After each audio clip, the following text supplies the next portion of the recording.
Well, it's almost a copy of what we saw last Saturday against Strasbourg, where Paris Saint-Germain was absolutely dominant the first half. We say the first 40 minutes of the game, and then got a little bit sloppy, I would say, and conceded a goal and started to struggle. And it happened the same again, second half. Don't know where to go. Thinks it's enough what they do. And score another goal to feel comfortable, but Brest came back like Strasbourg did, and they need to finish to see the end of the game to see Brest attacking, for maybe getting the draw, and in a counter-attack Paris Saint-Germain does the job. So they're strong enough to beat any team in France, and we all know that. But the consistency that we've never seen for lots of years in Paris Saint-Germain is still lasting for that team. Of course, we don't see Neymar, we don't have Messi, we don't have Marquinhos, we don't have so many other players that we would love to see. So it's going to take time to finally see the good 11. But it's enough for right now, but it's not enough for Paris Saint-Germain, I would say. Would you agree with that, Ale? Absolutely. The second half, in particular, I don't know how many times Diallo was out of position on the left-hand side, whether he's tucked inside too far, where he's trailing the play. But everything from Brest came their right-hand side, the left-hand side of PSG. And there wasn't any point that PSG actually addressed it and say, okay, look, we're getting killed over here. We got to do something. We got to shift over. We got to move numbers over there. It's almost as if they say, you know what, we can give this teams opportunities. We can give this team chances because we're so much better than they are that eventually we're going to find enough goals and we're going to win the game. But Keylor Navas had to come up with a couple of saves in order for PSG to keep this game at 3-2 or at 2-1 as it were. And so I think Frank just said it correctly there. It's enough for now. It's enough for the very beginning of the season, but it's not going to be enough for what the goals and objectives are for PSG. This game at times was too easy for PSG, and that's when they lost concentration, that's when they got sloppy, that's when they got into trouble. But in the end, they still win a 4-2, and they walk on to the next match. We saw Navas starting this game again. We saw the camera shooting to Donnarumma on the bench. Do you think they'll wait for a Navas mistake to put Donnarumma in? So he's going to start the next game then? if that's the case. Listen, I think this is important that Pochettino doesn't look at this and say, we scored 4 goals today. He has to look at this and say, we lost 2 goals today. Now, he's a defender, and this is what I don't understand. I would have thought him being a defender, he would have an attitude to give to his defence. Because scoring 4 goals is fine against Brest. But when you come up against better sides, and your defence is lacking a little bit of backbone, you're not going to be able to go and score 4 and 5 goals and win the game by just scoring more goals. So Pochettino has to drum an attitude into his one goalkeeper and his back line, whoever that may be, whether it's Ramos or anybody else, that it's not acceptable to win 4-2. 4-0's great. 4-2's not good enough. We can't afford to lose 2 goals against teams like Brest. That's what he has to do. I know there was some, I wouldn't say confusion, Jules, but nobody was quite sure on what's going to happen with Navas and Donnarumma. Has anything been cleared up back in France on this situation? Not really, no. We were told that Navas would start the season because Donnarumma had the longer holidays after the Euros, and like today he's on the bench, but he's only been training really 5 days. And so that was the way the league will start and the season will start, with Navas in goal as a number 1. Now it'd be interesting to see what happens. I don't think anything will change up to the international break. So 1 more game next weekend, then they all go away with the national team. Then they come back, then the Champions League will be there not long after. And it'd be very interesting to see if, for example, there's a rotation for Champions League games and then back to the league matches, or if not, and if maybe Pochettino will wait to see a training who's the best and then will install one as a number 1 and the other one as a number 2 as a backup. It would be very interesting to see. Potentially there could be problems there because Navas is very established in that dressing room. He's one of the leaders. He's had a really good season last year. But then Donnarumma is much younger. He comes out of the Euros as the best player of the tournament and winning it as well and being fantastic. So he will not be happy with being second choice. Neither will be Navas. So it'll be down to Pochettino to deal with that in the right way. But right now, Navas is the number 1, and I think we will see what happens after the international break. Jules, at the other end of the pitch, how much longer will we have to wait to see Neymar and Messi? It's a similar explanation, really. They were not there tonight because this game came too early. They're not fit or fit enough, I think, for Pochettino to take any risk with them.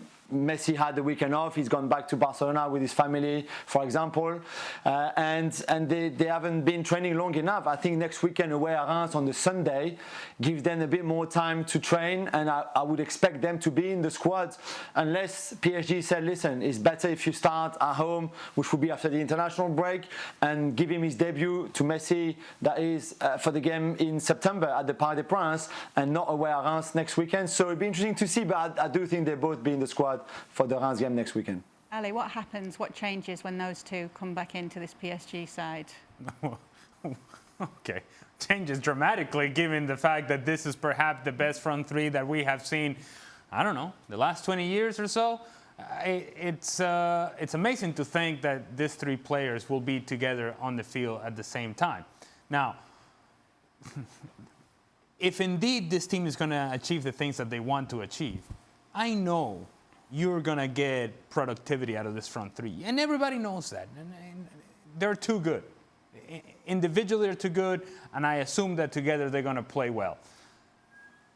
What happens behind this front three is what matters to PSG. Today, the balance of the team through the midfield, not good enough. Defending, too much time and space on the ball.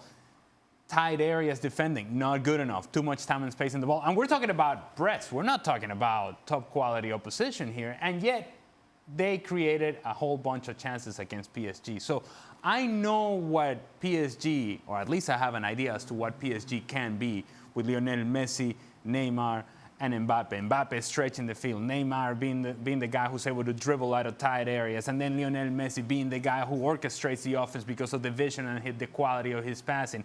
And if you commit a lot of numbers to Neymar, then Messi's open. If you commit a lot of numbers to Messi, then Mbappe is open. It's impossible to account for all three of them. So the goals are going to come, and they're going to come in bunches. What happens behind this front three is really what will determine the success of PSG. And do you have concerns about that, Frank, this season? What happens behind the front three at PSG? Of course, and I've had concerns about that, you know, for years, because that's been the main problem that Paris Saint-Germain has been facing. That's the main concern, because they never found the midfield, the defensive midfielder that I'm expecting Paris Saint-Germain could get. Somebody like I would say Anderson, Kimmich, N'Golo Kante, Casemiro. Those players that will make the difference, who are like real warriors, these fighters working hard for the others. We call them the water carrier. The player you don't see, they're in the shade, but it's so important. And we have the lights, we have the glamorous with Paris Saint-Germain, but we don't have the effectiveness we are looking for. That's the main concern that I have. And today again, and I completely agree with Ali, we know that the three at front is going to be proactive, but today, again, we don't have the balance. Verratti, Wijnaldum, and Herrera maybe are not the player that I'm looking for in the middle of the park. And that's going to be crucial for them to fight. The only one who can be, if we look at the squad, who can be that player, can be the one who is not a midfielder, it's a defender. It's going to be Marquinhos. And that's why I have a concern, not against Brest, not against Strasbourg, where they conceded the two games, 2 goals, but in Champions League, of course. You know what, Frank and I have kind of disagreed about the middle of the park.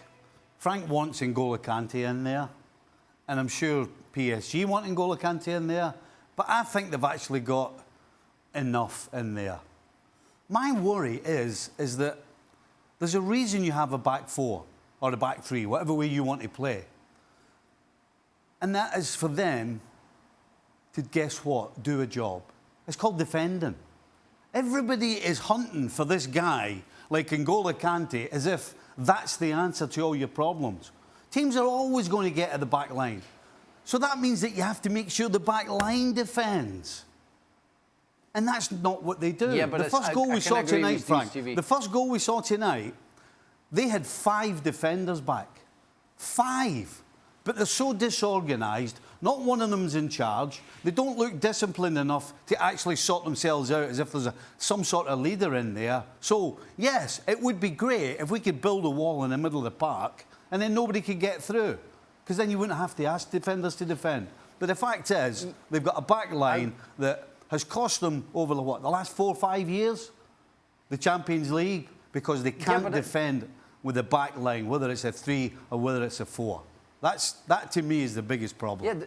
Yeah, the theory can work, and I completely agree with you, if you have a real back 4. But with Hakimi on the right, and right now with Diallo, you don't have those back 4. You don't have those players who are strong enough to hold everybody. And it's why I'm talking about Kante, because what does those water carriers? They go to compensate on the left side or on the right side. They go to cover the left back who went up, and they're going to take over their location, their seat. It's why they're so important. And nobody does that. I don't see Verratti on either Herrera going on the left side or right side to compensate the fact that Hakimi went up. And that's the main concern that I have. There is no covering or self-covering towards each other. And Kimpembe is not strong enough right now to say, okay, Herrera, you stay here. You're going to cover on the left when Diallo goes up, and you're going to cover on the right when Hakimi goes up. They don't work as a team right now. They work as individual, as an offensive quality squad or team, but they don't work as a quality defensive team. So that's the main concern. And with the 3 at front, it's going to be even worse because nobody's going to defend. So now, you know where we are? Mr. Pochettino. That's why you've got a coach. Because if he can't see that, then they're in trouble. Because Frank and I are sitting here talking about whether it's the middle of the park covering for the defenders disappearing, or whether it's defenders doing a job, it's whether defenders are organised. This is down to Mr. Pochettino. Because at the end of the day, the front 3, just throw them out. You don't even need to talk to these guys. Well, thank you very much for watching ESPN on YouTube. For more sports highlights and analysis, be sure to download the ESPN app. And for live streaming, premium content, and let's not forget as well, ESPN FC 7 days a week. Subscribe to ESPN+.